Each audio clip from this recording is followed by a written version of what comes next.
You've been looking at DAWs all afternoon and wondering, yeah, I know, which one, right? Good question. Because there's a lot of options out there in the marketplace, right? So let's check them out.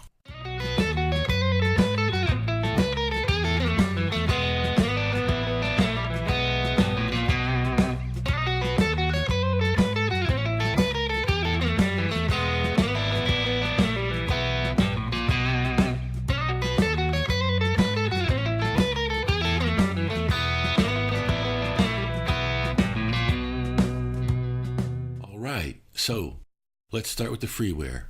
So this is a platform grid. It's an easy way to see which platforms support these audio workstations. As you can see, Audacity runs on Windows, Mac, and Linux. Pro Tools and Studio One run on Windows and Mac. Cakewalk runs on Windows, and GarageBand runs on a Mac. And just a note, Audacity, Cakewalk, and GarageBand are products unto themselves, whereas Pro Tools and Studio One are scaled down versions of their fully featured products. So basically they're giving you an opportunity to try before you buy. In this grid, we're looking at MIDI and plugin support. Now, a caveat on the plugin notations. In my research, I found that descriptions about VST and AU plugins were not always crystal clear. And as a matter of fact, there's actually two versions of VST, namely VST2 and VST3, and it wasn't always clear in the feature descriptions if both versions were supported. And sometimes for installation, you'll need some kind of extension, usually referred to as a wrapper or an add-on, and sometimes the plugin support may not be available across all versions of the product. So there's a number of things to consider when looking into plugin support.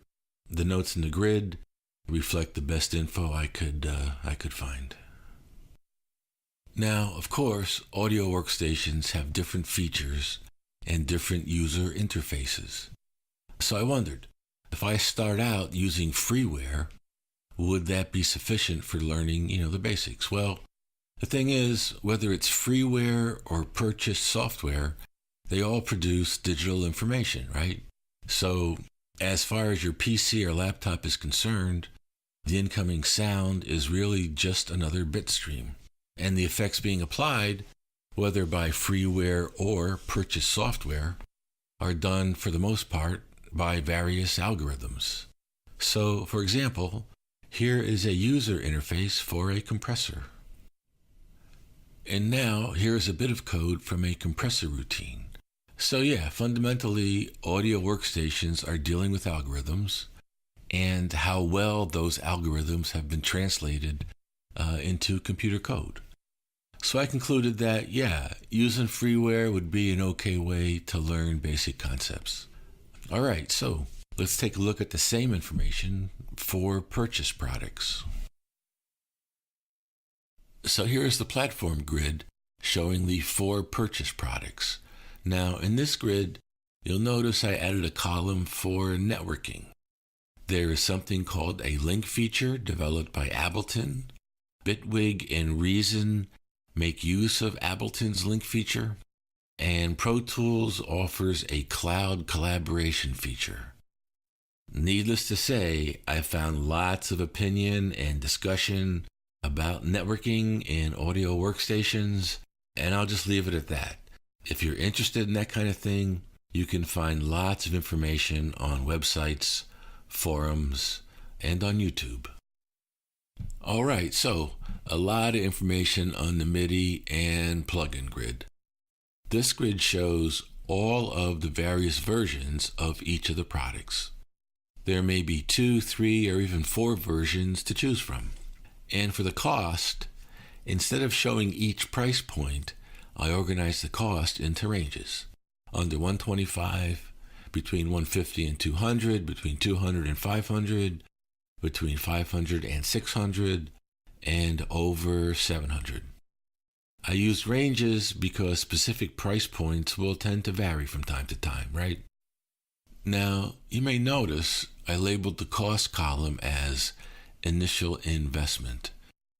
And this is because as time goes on, your audio workstation will offer upgrades, maybe free, maybe not. Needless to say, this was another topic for discussion in user forums, something you may want to look into before making a purchase. Side note on FL Studio, this was the only product I found that advertised free lifetime upgrades. So that may be something to check out. All right, moving on. Let's take a look at some of the versions. Avid offers 2 versions of Pro Tools in addition to their freeware version. And PreSonus offers 2 versions of Studio One in addition to their freeware version. There are 3 versions of Ableton Live. Now, there are 4 purchase options for FL Studio, but the thing is, there are really only 2 versions of the product. There is the Fruity version and the Producer version. Now, Signature is the Producer version with additional plugins, and All Plugins is also the Producer version with even more plugins than Signature. Reaper markets one version of their product with 2 licensing options. If you're an individual user, you can get Reaper at a discounted licensing fee, and I've seen it priced for around $60. So, as you can see, there's a number of different approaches being used to market digital audio workstations. Now, I'm currently in the market for a new DAW. My budget is between $200 and $500. I work on Windows and Mac platforms, and using these grids and internet research, here is where I landed. So my next step is to try them out, right? Reaper and Digital Performer have trial periods. Pro Tools and Studio One have their free versions. So, the fun begins. Now, I participate in various forums and Facebook groups, and very often, I mean, it's not unusual, someone will post, which DAW should I get? And it's understandable, right? It's so easy to be overwhelmed by the number of products and features you can find out in the marketplace. But the thing is, when it comes to selecting an audio workstation, it's not really something someone else can answer, right? Because it just depends on so many individual factors. For example, what is your level of interest? What is your skill level? What platforms are you going to run on? Are you going to record your own music? Are you going to record other musicians? Are you going to do voiceovers? Are you going to do all 3 of those? All these factors are going to play into which DAW is the right one for you. So give the matter some thought, right? Settle on a few candidates, check out their Facebook groups, user forums, FAQs, see what kind of vibe is going on in their user communities. So get some background and make a decision. Yeah, so be sure to check out the links below. I listed a bunch of websites I used for the information in this video.